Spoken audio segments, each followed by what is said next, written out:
Josh. Hello. Right on time.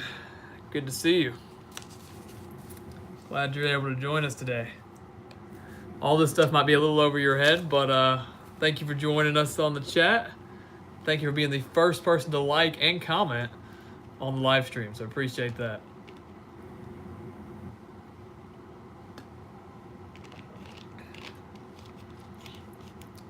Let me see if we can get everything up and running here, and we will be good to go.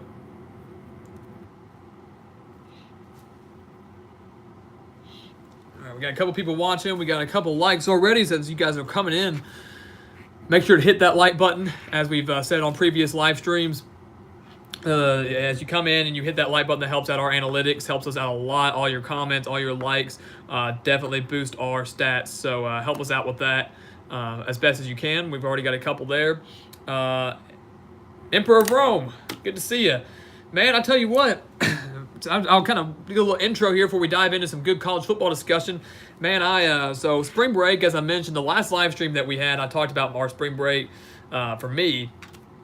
And I said that we weren't necessarily going to be too consistent on our live streams. As I said, I'd try to get there Sunday, Tuesday, Thursday, but it was going to be a little shaky. So last Sunday, we put out our March Madness video, broke down the entire tournament, and then I was on spring break, had a bunch of stuff going on. Then Wednesday of my spring break, I got hit with the flu, believe it or not. So I spent the rest of my spring break just battling that. So that was not a fun time for me, not a way you want to spend your college spring break, that's for sure. So I was battling the flu from Wednesday till I'm still recovering now, but feeling a lot better than I had been. So that's where I've been. I didn't want to come on here. Y'all wouldn't have enjoyed me having the flu, doing any live streams or anything like that. So we're feeling a lot better now, though. Ready to get back on track, back in action with the live stream now. We're going to be back with the live stream on Thursday. And then plenty of content coming out your way here very soon, including one video that I'm going to be pretty proud of that we'll have coming out here. It's in the works, actually. It's a video that we're putting a lot of work and time into. Should be coming out here in about a month or so. So you're going to want to stay tuned for that. And we'll give you more details as we approach that time. So that's where I've been. Some of you guys may have had spring break of yourselves. If you'd been in college or school or anywhere else. If that's the case, hope that went well. If not, hope work and school and everything else is going well for you guys. Hope your brackets are still intact. It really hasn't been that crazy of a March. I know everybody's bracket would have been busted had Central Florida upset Duke in the round of 32 on Sunday night. That was a heck of a game, one of the best games I had ever seen in a very long time, at least NCAA tournament-wise. You get to see Zion Williamson going up against 7'6" Taco Fall. I mean, Central, you got to give a lot of credit to Coach Dawkins and Central Florida and what they did against Krzyzewski and the Blue Devils. I mean, that was amazing. Heck of a game. But in the end, Blue Devils survived, and my bracket's still intact. The one that I put out for you guys is not doing too hot. But, of course, if you do ESPN, I think if you go anywhere, any of the sites, you can do multiple brackets. And so I did a handful on the ESPN site, and my best one right now is sitting at 99.8%. So I'm not to brag, but I'm going to say that's pretty darn good. I think I've got the entire Sweet 16 in there, so fingers crossed that we can continue that success and have a pretty high ranking at the end of it all. I think I have Duke beating North Carolina over in the national championship game. Nona Bees. North Carolina's winning the championship. I mean, I have a handful of brackets with North Carolina winning that too. I think your top contenders right now. This is the first time in a while that I can honestly say I would not be shocked to see all four number one seeds make the Final Four. I feel like this tournament is Duke's to lose. Nona, I did have Oregon in the Sweet 16. The reason why, when selection Sunday came around, that was an upset that I think a lot of people were picking.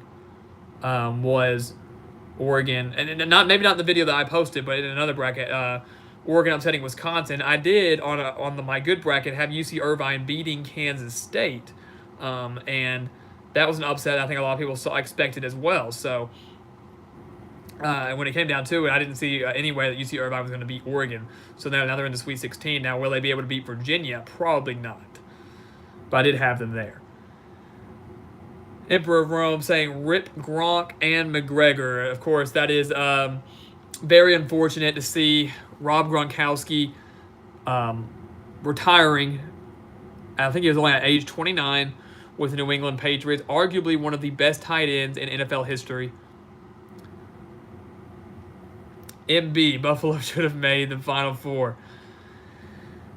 I think if I know who that is, I think you had Buffalo in your Final Four, and you know they Buffalo, a team that that had a lot of talent. I think only lost 3 times this season. A couple times I had them upsetting Texas Tech. I didn't have a lot of faith in Texas Tech's offense. You know, they're a very strong defensive team and not enough offense, and you know, Buffalo very, very dominant offensively. I think scoring at least 80 points per game. So I thought maybe they could pull off that upset 3 seed or 6 seed over a 3 seed. Texas Tech put it to them though in the round of 32. Nota B saying that Texas Tech is the most slept-on team left in the tournament. 3 seed, they've got Michigan in the Sweet 16, if I'm not mistaken. And I would go as far to say as, yeah, they are a little bit slept on, but Michigan should take care of the Red Raiders. And I would almost go as far as say fairly easily. Like as I mentioned before, Texas Tech, they beat Northern Kentucky, not a big deal, 3 seed over a 14 seed. Beat Buffalo. That was a good win for them, especially in the way they did it. Michigan, though, I think it's just going to be too much for them to handle. And I really just don't think that Texas Tech is going to be able to advance past the Sweet 16. If they do, then you're looking at a Texas Tech team that could potentially make the Final Four. Going back to what we were talking about briefly about Rob Gronkowski and of course, Conor McGregor. Can't forget about him. Emperor of Rome mentioning that both of them are deciding to retire. Not as shocked to see McGregor not as shocked to see McGregor retire than I am Gronk. I mean, there were rumors and that for a while that Rob Gronkowski was going to retire following the Patriots Super Bowl victory over the Rams. And there have been talks about that for years now. Rob Gronkowski is, like I said, arguably one of the best tight ends in NFL history. He just had too many injuries. I think had he stayed healthy, had he not had so many back injuries, had he not had so many injuries down, especially he's only 29 years old, has had multiple injuries, multiple surgeries, especially in that back area. And that's a tough position to play. I mean, at tight end. So the guy won 3 Super Bowls with the Patriots, was a big-time contributor in 2 of them. Obviously did not play in that Super Bowl against the Falcons in Super Bowl 51. But, you know, it's a shame to see him go at such a young age. It's a shame that we see a lot of NFL players retire at such a young age. But when you take a beating, I mean, he's been playing for nearly a decade now. When you take a beating so much, you know, your careers tend to get cut short. So, yes, rest in peace to Rob Gronkowski's career. In my opinion, should be a first ballot Hall of Famer. When his time comes for that. And there are rumors saying that, you know, he might even come back to football, but he's got his career set ahead of him in the WWE and the acting career and out in Hollywood. If I were Rob, I would stay out of football. He's solidified himself as one of the greatest tight ends. He's going to be a Hall of Famer. He's got 3 Super Bowl victories. Don't risk anything that could really hinder you down the road. And these injuries will bother him down the road, without a doubt. That's the main reason that he had to retire. But I would stop football, pursue WWE, pursue acting. He's got a lot of money. If he spends it well and knows what he's doing, he'll be fine. Hell, they could just give him a reality TV show. He's a heck of a character. So I hate to see him go, though. He was one of the most electric players on the field, fun to watch, and just overall really was a good person. So I do hate to see that, but so it goes. And Conor McGregor, heck of a fighter in the UFC, but not necessarily the best person off or outside of the ring, outside of the octagon. And so he decides to retire. That is one where we all know that's going to be fake, right? I mean, he's going to come back. You see that a lot in boxers and MMA fighters. They say they're going to retire. They say they're going to quit. They're going to stop. They always come back. They always come back. Maybe just for one fight, but they always come back. McGregor will come out of retirement for another fight at some point, as long as he can stay out of trouble, you know, in the real world. Legal trouble. That's going to be the biggest thing for him. Nona B is asking, what is the most exciting Sweet 16 game in my opinion? She thinks it is Auburn and UNC. Now, that's a heck of a matchup because Auburn, on fire from beyond The 3-point line, very difficult to stop. Annihilated Kansas, narrowly beat New Mexico State. That was a heck of a game in the first round, I have to say. But outside of that, I think the Gonzaga-Florida State game is a very intriguing matchup. One where I thought maybe the Seminoles could pull off an upset over the Bulldogs. Now, I wouldn't go that far yet, but it is extremely possible. I don't have my bracket in front of me. I'm trying to remember all of the games. Texas Tech, Michigan will be fun to watch. Duke's got Virginia Tech. That's an intriguing matchup just because they've already played each other twice. Duke winning once, losing to Virginia Tech at Virginia Tech.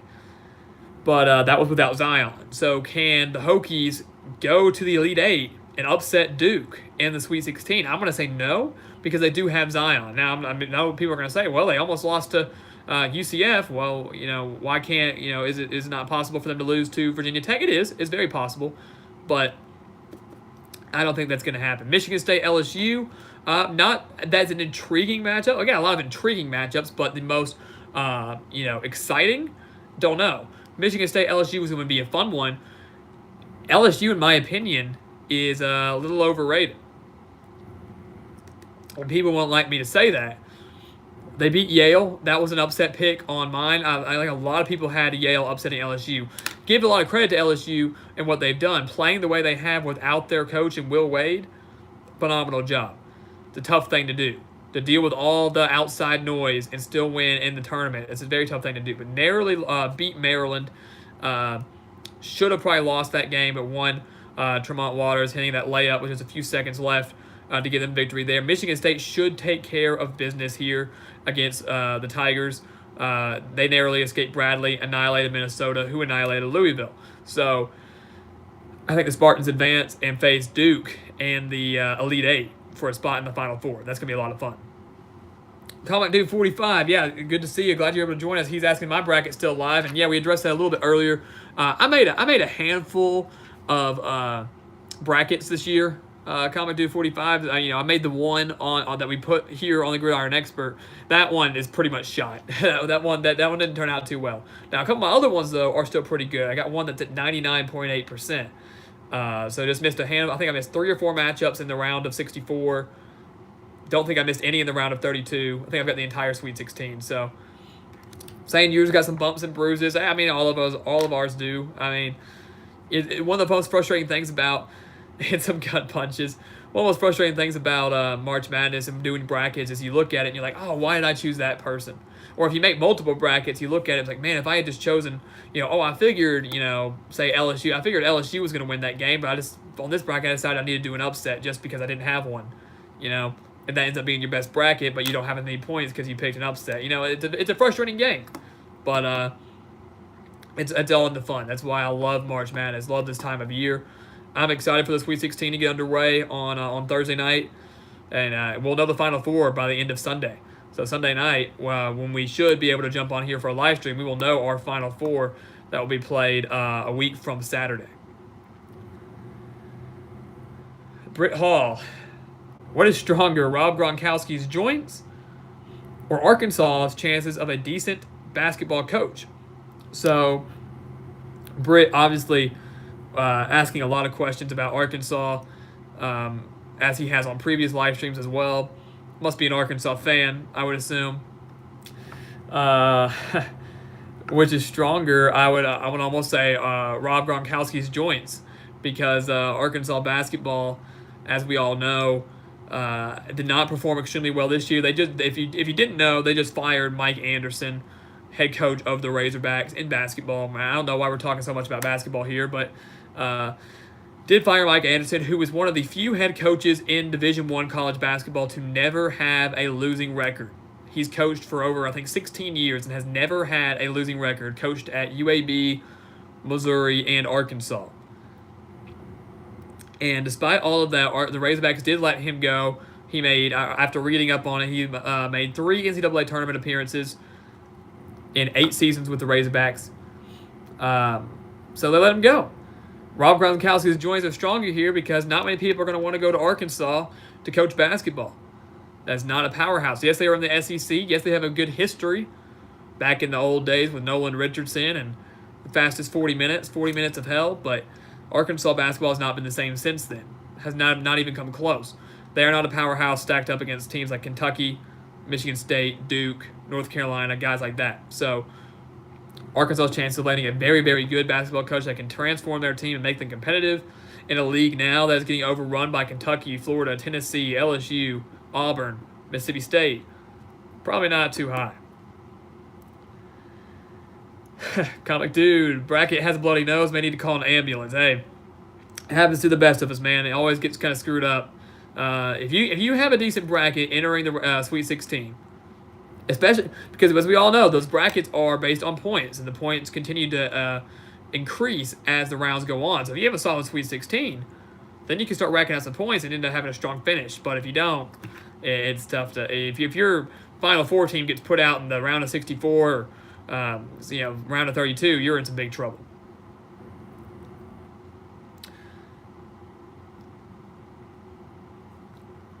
Emperor of Rome, thoughts on Eminem saying that the AAF should allow the players to fight on the field. I missed that, apparently. I didn't even catch Eminem saying that, but I think that's ridiculous. Save that for the XFL. That's the type of stuff that we usually would see in the XFL or something a little similar to that in the XFL. The Alliance of American Football, as we've talked about before, is so similar to the NFL. It is like the NFL D League, NFL G League.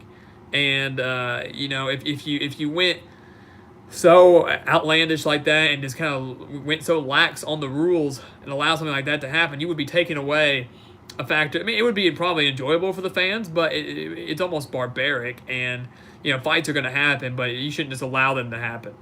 They will happen, but you shouldn't allow it to happen. And I don't think that would be good for the game. I'm sure Eminem would love to see that. I'm sure a lot of people would love to see that, but save for the XFL. That's where we most likely see it now. A couple of weeks ago, we had a live stream. Johnny Manziel, we talked about him. He did make his appearance in the AAF. It just recently played on, I think it was Saturday or Sunday, with the Memphis Express. And Memphis Express are one of the worst teams in the AAF right now, probably not going to make the playoffs, but they did make it, or they are there. And Johnny Manziel was there, went in there, played a little bit, was already smack talking. I think his first play was a read option, picked up a first down. So he's making himself known once again in the AAF. But is he going to become relevant anywhere else besides that? Probably not. I don't see an NFL team picking him back up. He couldn't make it in the Canadian Football League. He's had plenty of legal troubles, plenty of contract violations with the Canadian Football League. I'll probably have some here with the AAF, and that's not me dogging on him, but it's just he's got a track record of not making the best decisions, so good for him for making the AAF. It's probably going to boost ratings a little bit. People are going to want to see him play a little bit, but it's not going to do anything big in terms of boosting his career. So it's going to be interesting to see. Oh, I just thought it was interesting that we talked about that, and then within a few weeks, he was as the AAF season slowly comes to a close. We're in March. I think it ends in May. Emperor of Rome saying that Eminem also said the AAF should have a team in Detroit. What the AAF is trying to do, it's a viable market for it to have a team in Detroit. But if you look around, they're trying to put AAF teams in cities that don't necessarily have a big-time program or a big-time franchise. Memphis has the Grizzlies in the NBA. They don't have an NFL team. Birmingham does not have an NFL team. San Antonio does not have an NFL team. Orlando does not. I know they got some. I know they have one out in San Diego, but they're trying to put them in places that don't necessarily have. It's a big enough city, but it's not big enough where you're going to be competing against an NFL team or someone like that. So Detroit, having the Lions, I don't think would be the best place for an AAF team. I think people would go support it. There's not much to support in Detroit. Tigers aren't that good in baseball. The Lions are so-so in football, but are slowly going to make their case. They just added some big-time players in free agency, and Matt Patricia slowly building something there in Detroit. I think the Lions will be competitive in the NFC North this season. But so I think the AF would do well there, but I don't think that's the best option for them. Excuse me, guys. Like I said, have been battling, probably still am a little bit battling the flu. As I cough a little bit or don't sound 100%, that's certainly why.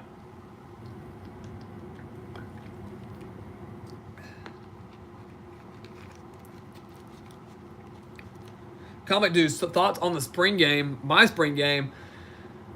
Nona saying I'm an Arkansas State fan. I guess you could classify me as that just because of where I go to school. Not necessarily, I wouldn't call myself a diehard ASU fan by any means, but I do support them. You got to support your school, right? So I do support the Red Wolves in the Sun Belt, but they're not my go-to team by any means. However, we of course do have a spring game. The biggest storyline around ASU, Emperor of Rome. Thank you for clarifying that. Not actually a Red Wolves fan, but the biggest story behind our spring game, Comic Dude, since you asked, here at ASU, is the quarterback battle.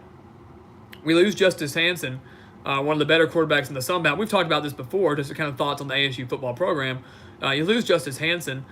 Now, who's going to come in to replace him? We have a handful of quarterbacks that are going to be vying for that spot. ASU, usually a very big contender in the Sun Belt, usually trying to compete for a Sun Belt championship, going to a bowl game such as the New Orleans Bowl, the GoDaddy Bowl, somewhere around there. I think we'll struggle a little bit this year. Tough schedule once again. Teams are on the rise in the Sun Belt. Georgia Southern, Appalachian State, Louisiana Lafayette, the guys like that. And usually there's that one team in the Sun Belt that also just comes out of nowhere. This year that could be a Coastal Carolina team that's been somewhat competitive. It could be South Alabama who's starting to make strides. I don't know who that's going to be. And also, as we mentioned, there's a chance that our head coach, Blake Anderson, here at ASU will not be coaching this fall, will not be coaching our team, as his wife, Wendy, is going through a very, very tough time, health problems. So thoughts and prayers are continuing to go out for her. Things are continuing to get worse for her. The cancer is continuing to spread for her. So our thoughts and prayers are continuing to go out for her. If things do not work out for her, or if things continue to go south, there is a chance that Blake Anderson will not be coaching the Red Wolves this year, maybe by taking a year off, and rightfully so. Yeah, family has to come first above everything else, whether that's school or you work or anything like that. So you have to put your family first. So there's that chance too. So you've got some off-the-field issues concerning our coach. Quarterback battle might not be the toughest, best year for ASU, but the spring game is going to be very telling. So I'm excited to check that one out. Trey Drew, what's the story behind the suit? Man, we've been wearing the suit since day one, man. It's kind of become our mantra. This is what we like to do. Now, on Thursdays, I will say, when we do our Thursday live stream, we've kind of pegged that as casual Thursday. I like to take it easy. So we don't do a live stream on Friday. Take it on casual Thursday. But 9 times out of 10, man, you're going to see us in a suit. It's professional. We like to try to stand out. If you watch any sort of sports broadcast, you've got whether guys calling games, basketball or football, or whether you're just watching SportsCenter at night, you're going to see guys wearing suits. And so that's why we do it. That's our goal, is to one day be in one of those positions. So you've got to practice like you play, right? And we like it. We like to look professional. We like to feel professional. We tend to do a little bit better work when we're dressed better. I mean, there's a study out on that. If you dress well, you tend to work better than if you're just dressed like in shorts and a t-shirt. So this is what we like to do, and that's why we do it. So we've received criticism for it. We've received a lot of questions for it, but we don't care. I mean, man, this is what we're going to do. We're going to keep doing it the way we want to, and I like it, man. I like it. And usually, Nona asking, is it the suit or just the top half? Or just what you're seeing here, or is it the pants also? I would say 8 times out of 10, man, it's the full thing, man. We're wearing, I don't have an exact full suit here, man, but we got like khakis, or we got suit pants, or, it just depends. So, yeah, man, we're not like we see on TV where we're sitting in our underwear here and you're just seeing my top half. That's not how it works. So, yeah, we like to take it professional, man. That's why we like to do it. So, let's top. All right. So we got DM here. We got a quick question. We'll answer this question, and I got one thing I want to talk about. This will probably spark some big-time discussion. DM asking, my thoughts on Garrett Gilbert. Top quarterback rating, 62% in the AAF. Return to the NFL in a year or so. Love the shirt and tie. Seriously, I appreciate that. And, all the comments that we get on this, we definitely appreciate and take note of. If the AAF does an MVP, which I'm sure they will, I said this weeks ago that Garrett Gilbert deserves it. A lot of credit to what he and Steve Spurrier have done down there with the Apollos, the Orlando Apollos. I think there is a chance he could make a return to the NFL. He has been playing lights out, I feel like, in the AAF. Now, every quarterback's going to make mistakes. No quarterback's perfect. But there is a chance that he could get picked up in the NFL, as you said, in a year or so. Maybe not saying he's going to be a starter, practice squad, second string, third string, but you're still playing in the NFL on that roster.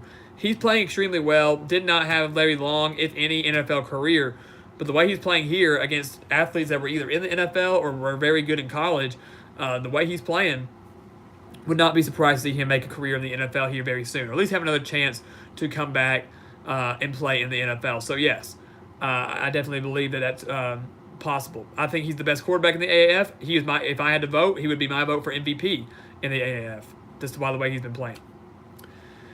Trey Drew, who's my favorite prospect in this draft? Well, as we know, we're about a month out. I think we're exactly a month out, maybe a little less, from the 2019 NFL draft.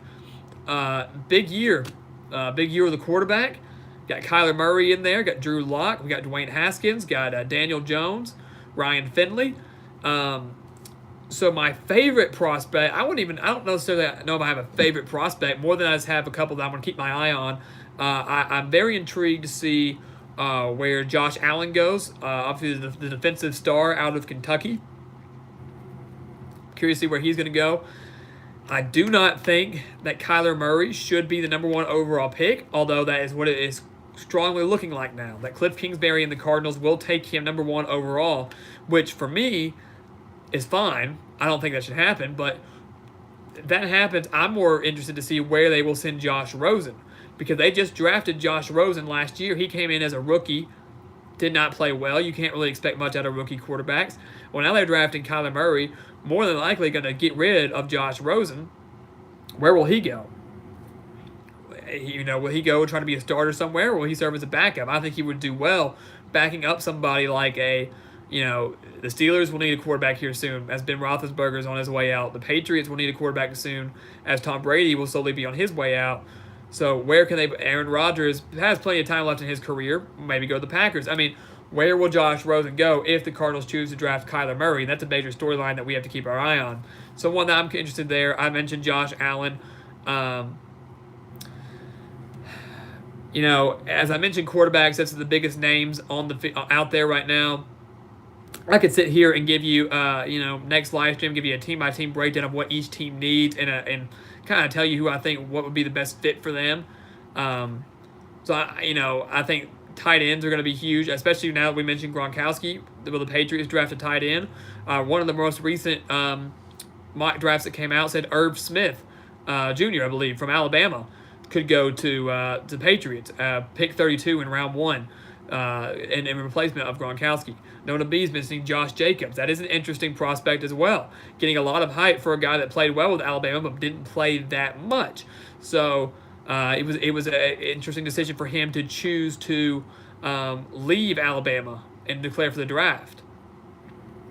But it's going to be a fun draft. I love the NFL draft. We'll talk a lot about that as we get closer to the time.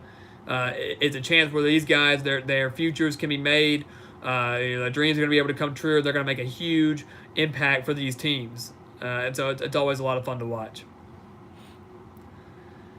Rumors are that Kyle Rudolph, the tight end out of the Minnesota Vikings, could go to New England. That would be a huge get for the Patriots, who need another big-time tight end playmaker after Gronkowski left. There were rumors that Martellus Bennett could come out of retirement and join his brother Michael Bennett in New England. That would give them that tight end they need. They had Dwayne Allen, who had flashes of brilliance with the Colts, but they let him go. So Patriots need a tight end now. Kyle Rudolph will be huge for that. Emperor of Rome, best player in the draft is Bosa, followed by Quinnen Williams. This is a weak quarterback class, in my opinion. Next year's quarterback selection will be much better, and I agree with that. I said it's the year of the quarterback because there are a handful of quarterbacks that I think are very talented. 20 Savage, good to see you. Glad you're able to join us. And I mentioned the handful, but next year's, you're right, will be better. I think you can see Trevor Lawrence go. You can see Tua Tagovailoa. You can see Justin Herbert. Those are big-time quarterbacks that are going to make their names known that could go pro as of next year. Herbert especially will definitely be going. Could be the number 1 overall pick next year. So Next year's quarterback class, yes, will be better than this one, but this one still has a handful that could play a major role and either be play an immediate impact or serve as a very viable backup for teams that will need a quarterback in the future. But you're right, it's more of a strong defensive class. You got a lot of players out of LSU. You got like Devin White, for example. Yeah, like I said, Bosa. That's who I would have taken with the Cardinals' first pick is Bosa. I don't know why they wouldn't. They've got a quarterback in Rosen. You need to give him a little bit of time to develop, but I think they're going to take Murray. And yes, of course, Quentin Williams will be the second or third overall pick, without a doubt. If Kyler Murray gets taken first, it should go Bosa second, Williams third. That would be the logical order. If not, I think it would be Bosa first, then Williams second. Top players in the draft. Very good point by Emperor of Rome there.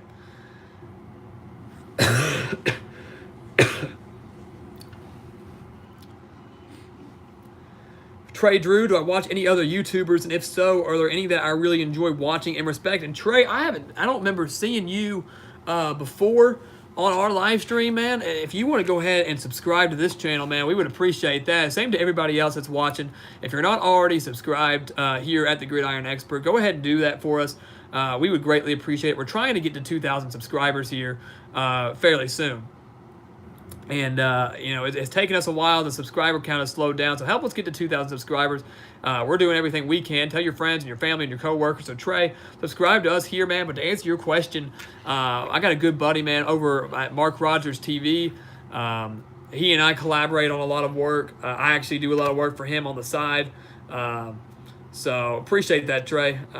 Been subscribed for a while. I appreciate that. I guess I haven't caught you in the live streams very often. So good to know. But Mark Rogers, good friend of mine, very good guy, great content over there. I do watch him quite a bit. He's kind of one of my go-to sites for college football analysis, and he breaks down, team by team and player by player. He does a phenomenal job over there.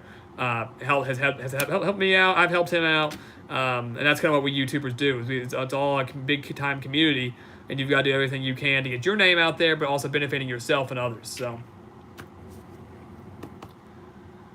Mark Dudley asking why people are so high on Bosa. Bosa isn't even the best defensive lineman coming out of the Big Ten. Part of it, Bosa did an extremely good job at Ohio State, no doubt. Something has to say, it has to do with the name. You've got Joey Bosa playing now for the Chargers.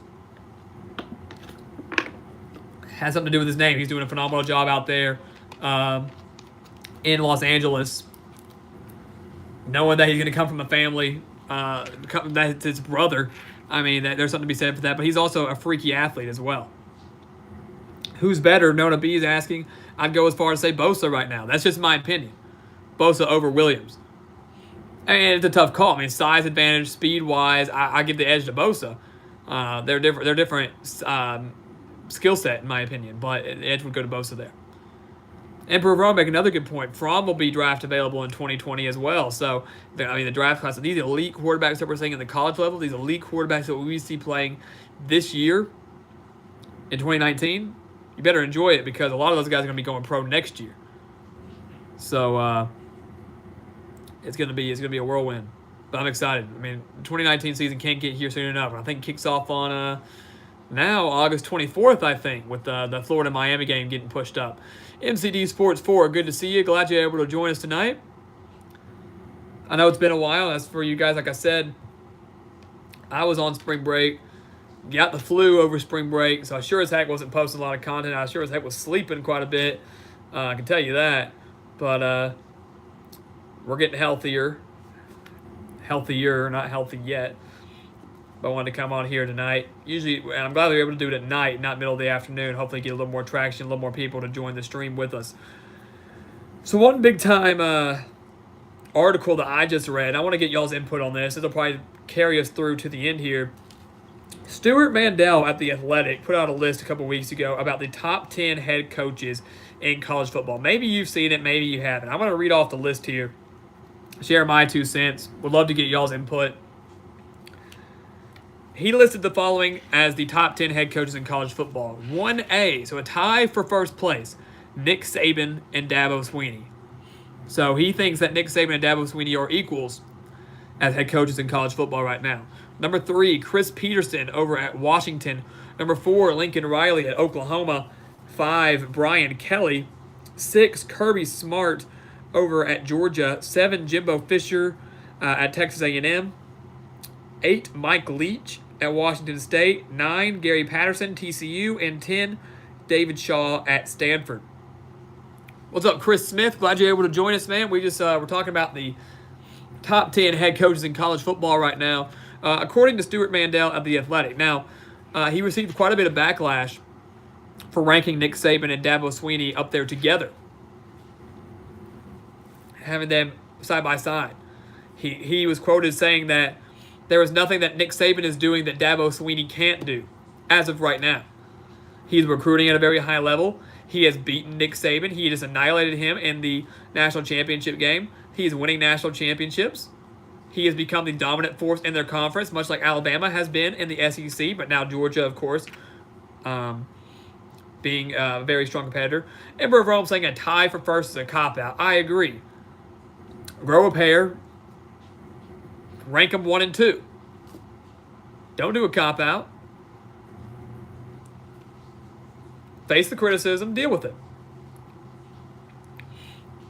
And in my opinion, I would rank Nick Saban 1, Dabo Swinney 2, regardless of what happened in the national championship just about 2 months ago. Saban is number 1. Saban comes in here, takes over an Alabama program. And look, their paths to their dominance has been, in my opinion, fairly the same.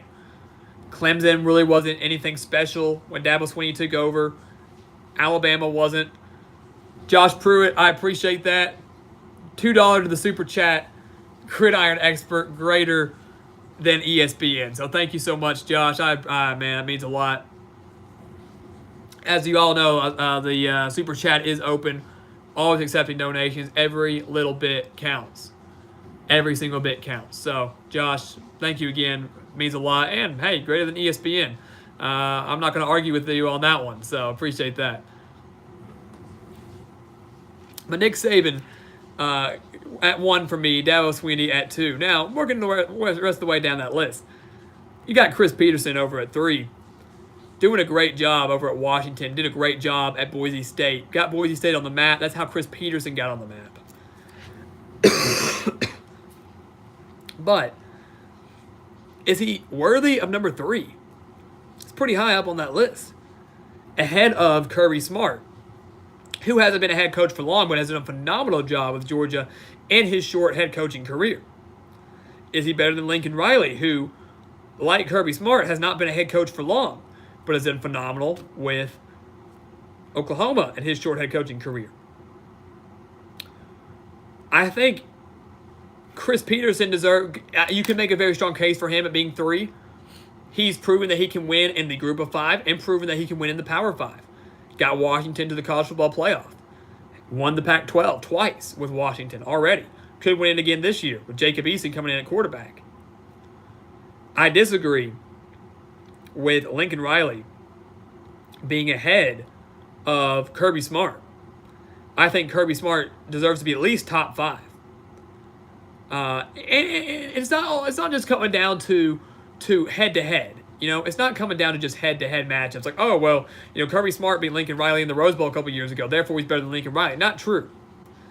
A lot of that, you can make the same case for Brian Kelly at Notre Dame. Why is he number 5? He can't win in big games. Well, it comes down to the place where they're winning, how they're winning, track record. Lincoln Riley winning at Oklahoma under the circumstances that he did, got into the playoffs every year that he's been with the Sooners. Coming on very unexpectedly when Bob Stoops decided to step down.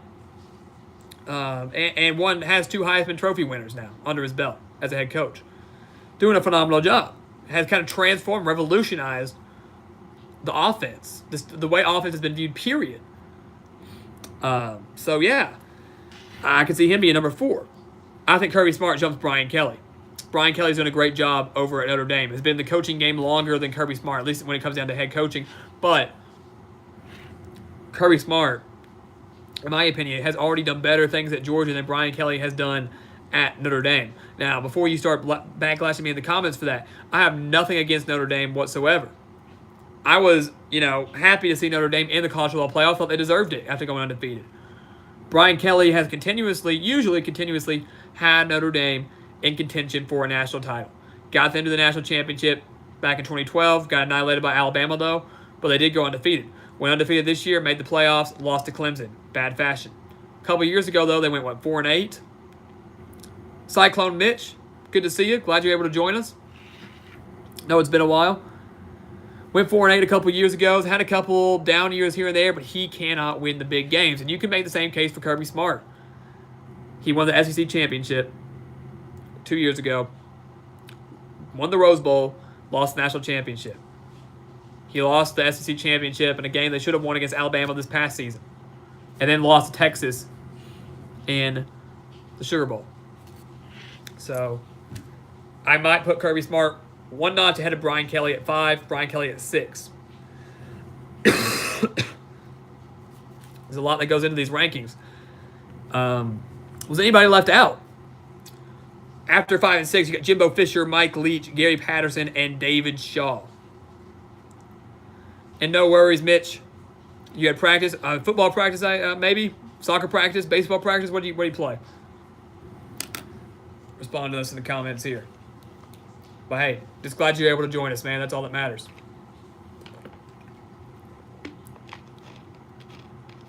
Emperor of Rome making a good point, talking about Nick Saban, Dabo Swinney, 1 and 2. Are they tied? Being the best in the SEC is a lot harder than being best in the ACC. And he's exactly right. It's very hard to recruit in the South. Now, Clemson, we all know, out in South Carolina, that's technically still the South.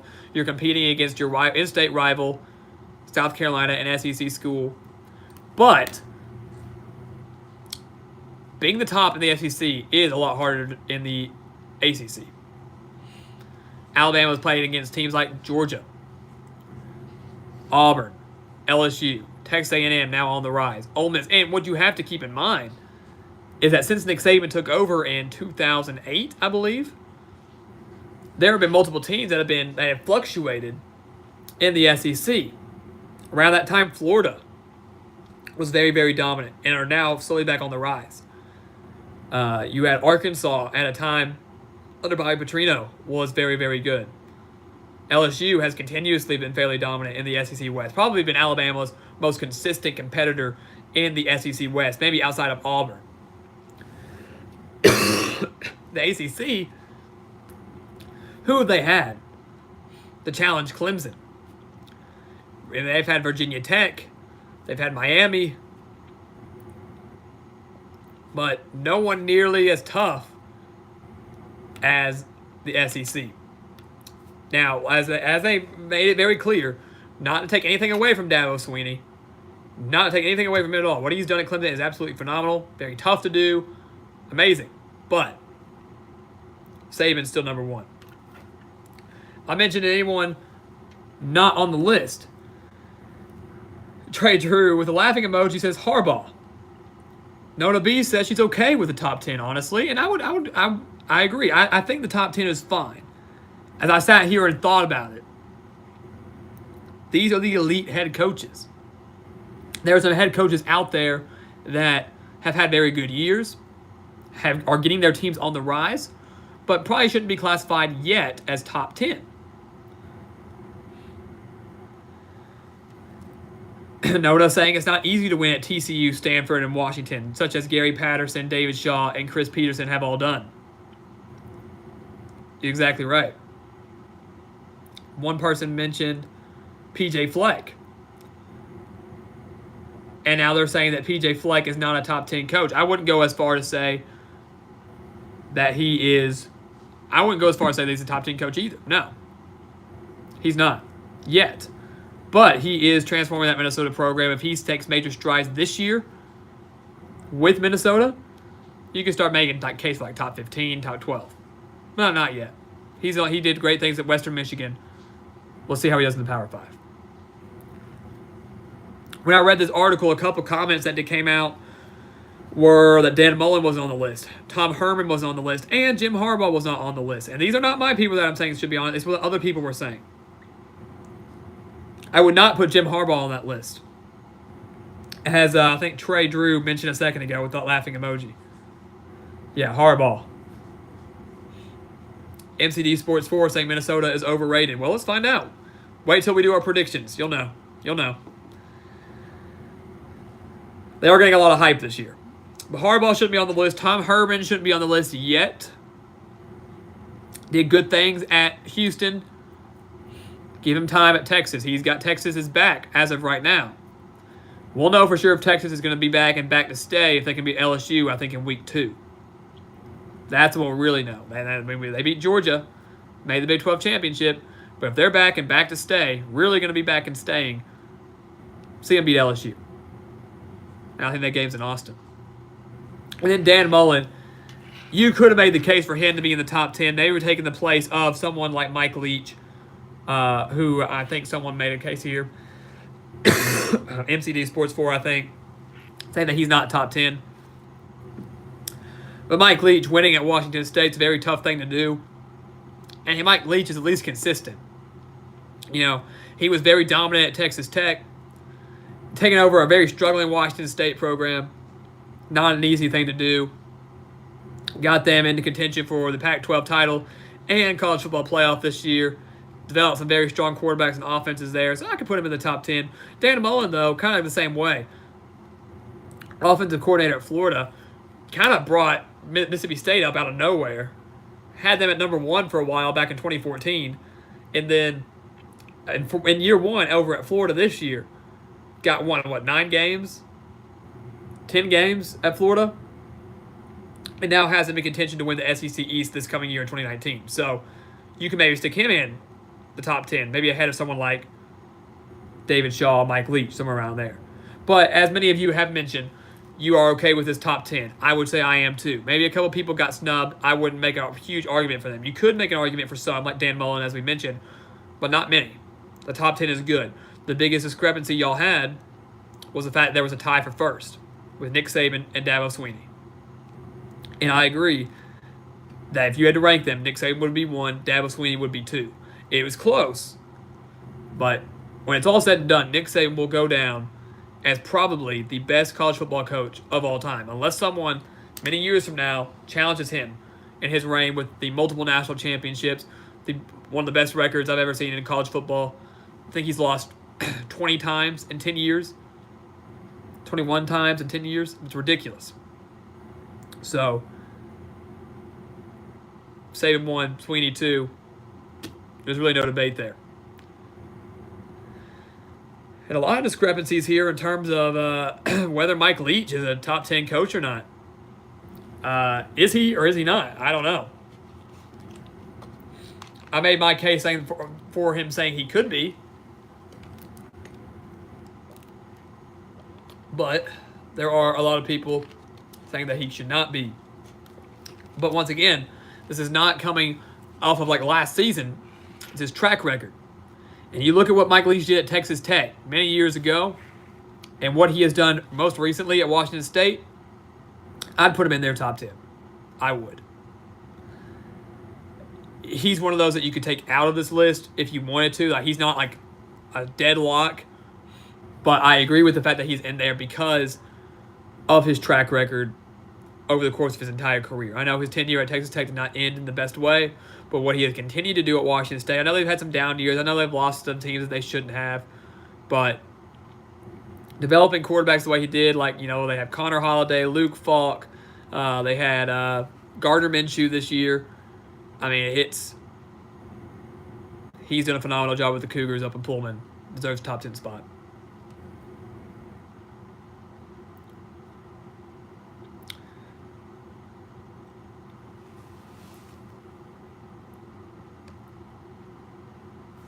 MCD Sports 4 and Trey Drew talking a little bit here about Minnesota and the hype that they're getting, and everybody's saying that Minnesota doesn't deserve any hype, and to go, look it up. Man, Minnesota just has a lot of people coming back this year, and the way they ended last year, usually teams do when they have a lot of returning starters, they win their bowl game. That is a sign that a team is going to take some major steps forward in the following year. We're not going to come out here and say that Minnesota's going to win the Big Ten or anything, but there's a chance Minnesota could very well win 7, 8, 9 might be pushing it, but 7 or 8 games this season.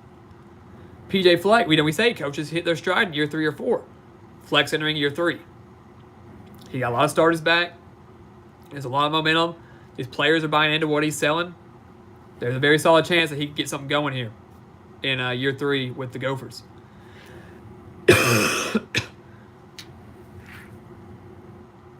And Mark Dudley making a good point. That didn't happen with Michigan State. Had their whole team come back, and they failed miserably. That was a team that I had being a major contender in the Big Ten, maybe a playoff dark horse, and they just stunk it up, man. That was embarrassing. So it doesn't always mean success. But I'd say 8 times out of 10, it usually does. Trey Drew asking my thoughts on Oregon. We've talked about Oregon a lot. That's a team that's getting a lot of hype entering 2019. I love this Oregon team this year, though. Justin Herbert comes back at quarterback. Mario Cristobal back as head coach. They did get rid of Jim Leavitt as defensive coordinator. That's okay. It's okay. They had a very strong recruiting class. The defense should be much improved.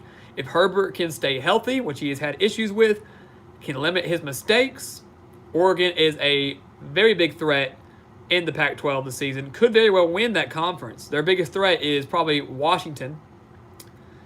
And I wouldn't go as far as put them as a playoff dark horse yet. But we'll predict their schedule closer to time like we always do. But if Oregon were to go on a bit of a tear, 11-1, with the Pac-12, you could see them as a case for getting into the college football playoffs. This is a very dangerous Oregon team, one that I'm very, very excited to watch. They should have a good year.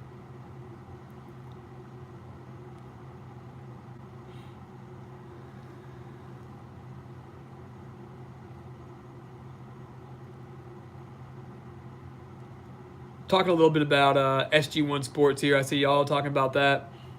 Some of the videos that he's been putting out with his best case scenarios, worst case scenarios for each team. He does some great content over there as well.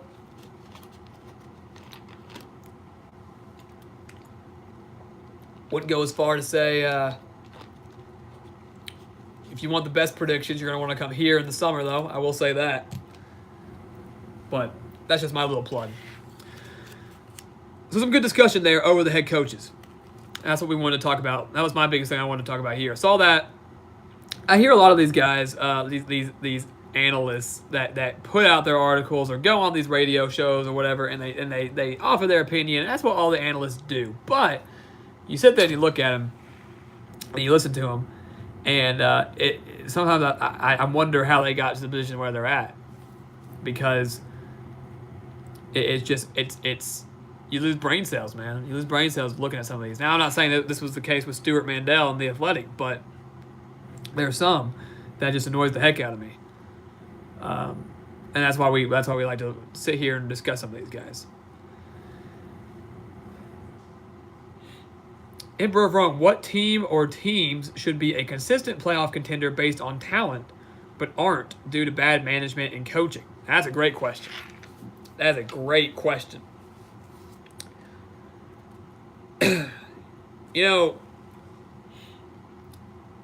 I would say, it's a tough call there when it comes down to, okay, so Trey Drew immediately throwing out USC.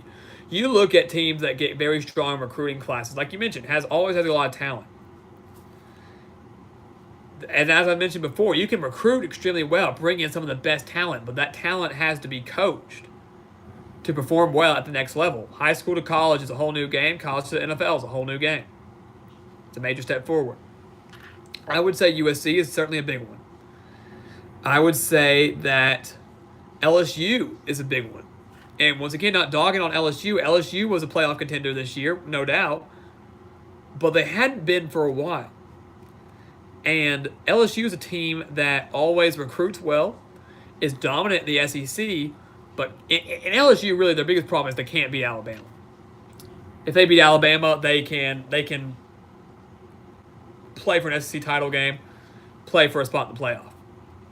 But I would say that LSU, USC, Michigan, I know Michigan has been in that position many times under Jim Harbaugh.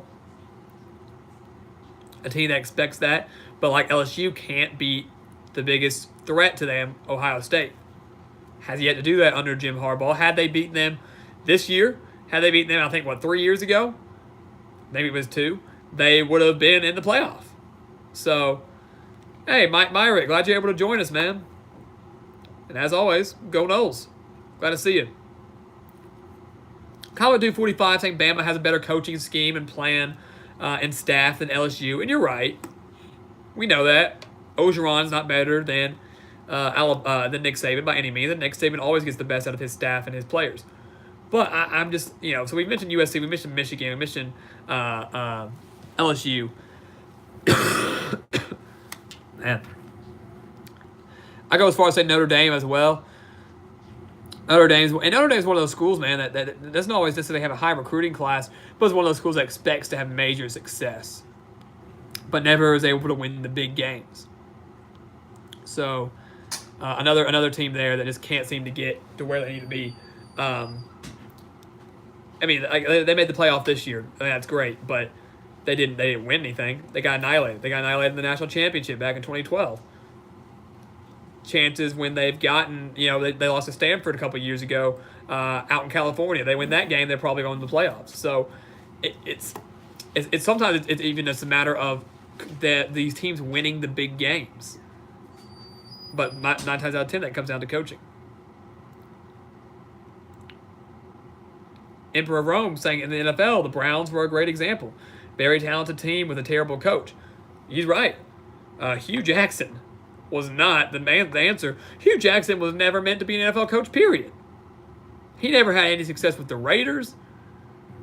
Never had any success with the Browns. I'm surprised he made it that long, personally. And now the Browns are a legitimate threat in the NFL. Not just the AFC North, the NFL. OBJ, Jarvis Landry, Nick Chubb, Kareem Hunt, Baker Mayfield, Myles Garrett on the defensive end. This is a dominant Browns team that could be very, very dangerous and should be a playoff team in 2019. If they do not win 8 games, it's a major disappointment. If they don't, I think they have to make the playoffs this year. Not like it's a have-to thing, but it would be a shock if they didn't with the amount of talent they have. Baker Mayfield just has to make sure he doesn't hit that sophomore slump that we have seen many quarterbacks hit in the NFL. Hugh Jackson, legitimately the worst coach I've ever seen from Emperor of Rome. I'm not going to argue too much on that one.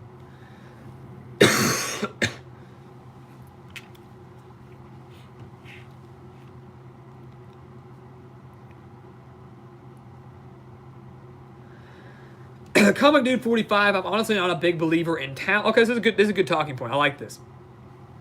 I'm honestly not a big believer in talent. Doesn't make much sense to me. How exactly does Kansas have less talent than Alabama? Is it size on the line, speed at running back and wide receiver, defensive back and linebacker? I honestly don't know. Well, when we say talent, it comes down to recruiting. Weigh your 5 stars and 4 stars in Alabama versus how many Kansas is going to get. I mean, and Trey Drew mentioning that, you're right.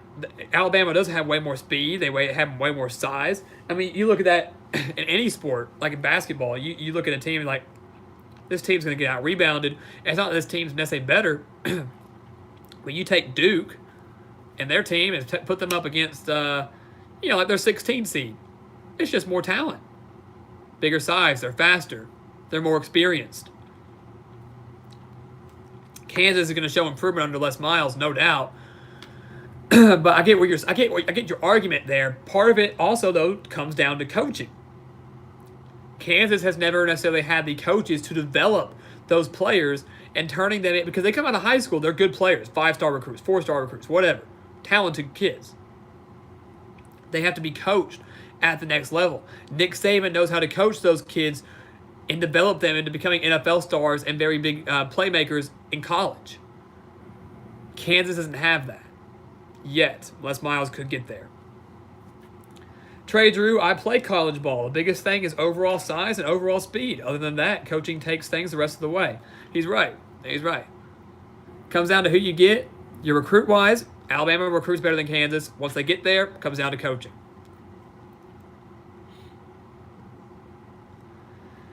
DM, you're coming down with a cold. Close it up and go to bed. Well, DM, I've been battling the flu, man. I tell you what. As I said earlier, I apologize for the coughing and the voice and everything, man. It's been a long road, but so I've been battling the flu for a while. But I had to get on here, man. It's been too long. I think it's been since last Sunday since we posted something. I wanted to come out here and talk to you guys. Appreciate y'all bearing with me for a little bit. I'm probably going to go straight to bed after this, try to get a good night's sleep, and hope this thing wears off. We'll wrap things up here shortly. Kind of like Dude 45, Alabama and Rutgers played each other without any coaching staff. Alabama would win, but probably by no more than 3 touchdowns. Man, I don't know, man. That's a tough call. 3 touchdowns still a lot, but you might be right. You got to have your play callers out there. You got to have the guys on the sidelines making adjustments, knowing how to make those adjustments. So coaching is a major role in the development of player development. It is. You take that away. If you just had high schoolers go straight to college and start playing, you'd see a whole different college football. Absolutely. And hey, man, no, I appreciate you guys, Mike. Man, it's what you do, man. It's my job. This is my job. So I took too long of a break. I'm ready to be back. So I appreciate your support. This is my job. I'm glad to be doing it, guys.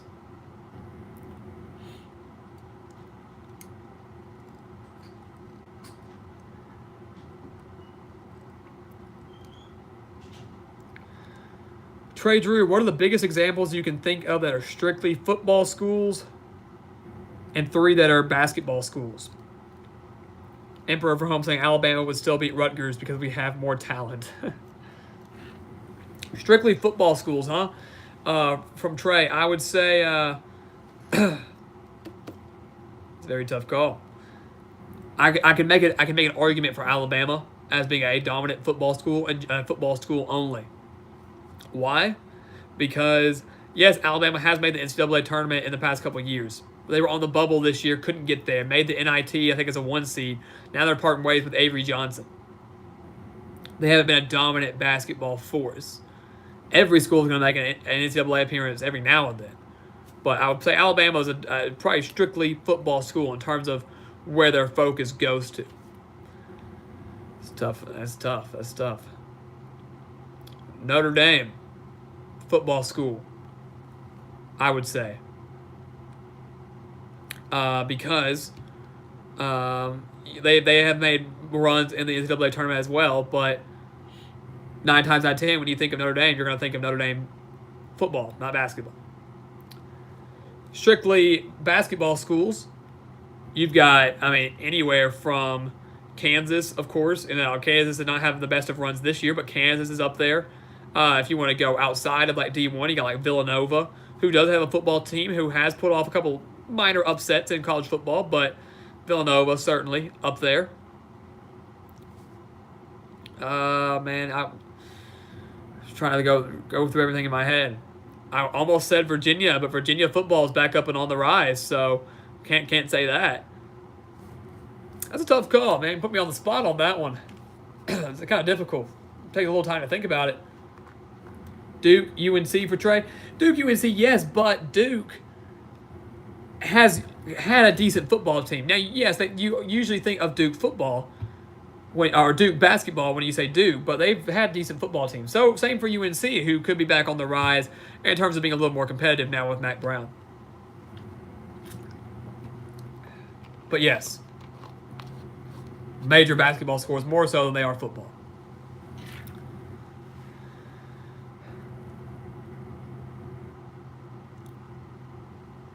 Well, that's one plus. DM mentioning that Rutgers just had 2 national champions in the NCAA wrestling tournament, so hey, that counts for something, right?